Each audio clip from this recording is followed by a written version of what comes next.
皆さんこんにちは。無双会空手の荒垣です。今回の動画は空手の受け技を説明します。空手の受け技、だいたい上段で上段上げ受けがあります。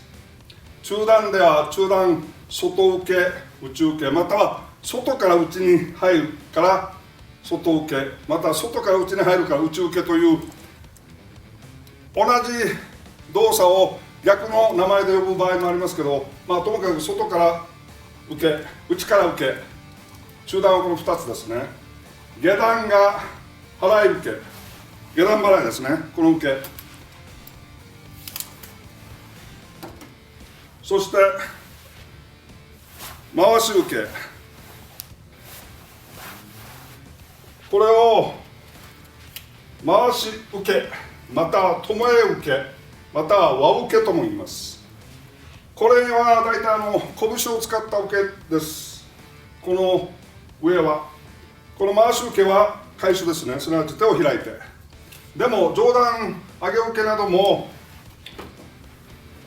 拳を使ってやる場合もあれば、手刀で受ける時もあると。中段でも一緒ですね。中段これで受ける場合もあれば、今度は手刀をこういうふうにして、これがもろ手受けですね。両方で受ける。すなわち中段はもろ手の場合もあるわけです。これらが全部空手の受けだとされています。一応上中下、そして回し、あと拳なのがもろ手で受ける、または返しで受けるというふうに、ある意味基本的な受けとそれの変形というのがあります。では武術として伝承された沖縄空手にはどの受けがあるのか、どのような受けがあるのか、これは一応スポーツの解釈で解釈された空手の受けです。スポーツ、体育体操での空手の解釈での受けです。武術として伝承された沖縄空手にはこれらの受けは全てありません。全てないんですよ。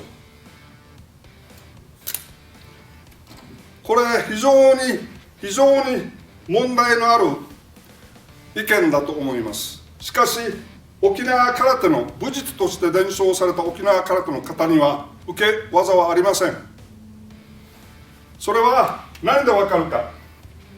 ですね、空手の方は一人の相手を自分が一人で対峙してるんです。この一人の相手は最初から初めから終わりまで全て一人の相手なんです。なぜそれが分かるか。空手の方には暗入、湯という字はこれでしたかね。これが月ですね。暗入というのがあります。これが湯ですね。すなわちメタフォー、こういう動作はこれを表しているということです。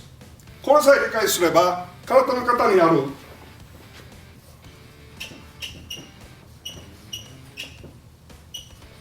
脈絡が全て理解できます。ちょっと暗入を説明しますね。これ守備手、または古流の果て、または進行の果てでも一緒です。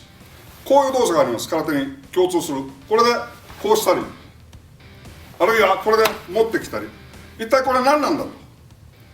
スタイルライズされた何かであると。でもスタイルライズされた、すなわち様式化された何かなんですよ。これ何か、これ暗入ですね。これを脈絡で解明すればいいんです。すなわちナイフパンチの場合、相手がここにいると、肘当てを当てたと、これは誰でも分かるわけです。肘を当てたと、その後ここに来ると、肘を当てたらどうしますか。相手をここに持ってくるんですよ。相手をここに持ってくる、これが暗入なんです。これをした場合は、空手の場合、ここに持ってきた場合は相手の頭を自分は持ってるんだという意味なんです。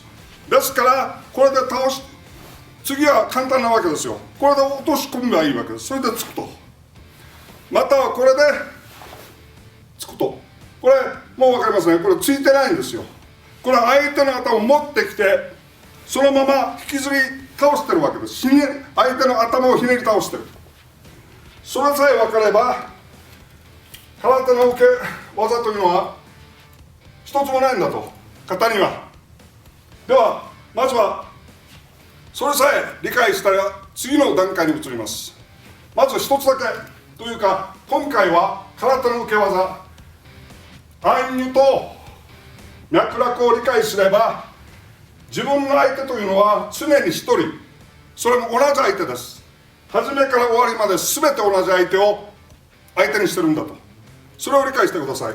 次の動画ではこの全ての受け技の本当の意味を説明します。今日はここまでです。次の動画ご覧ください。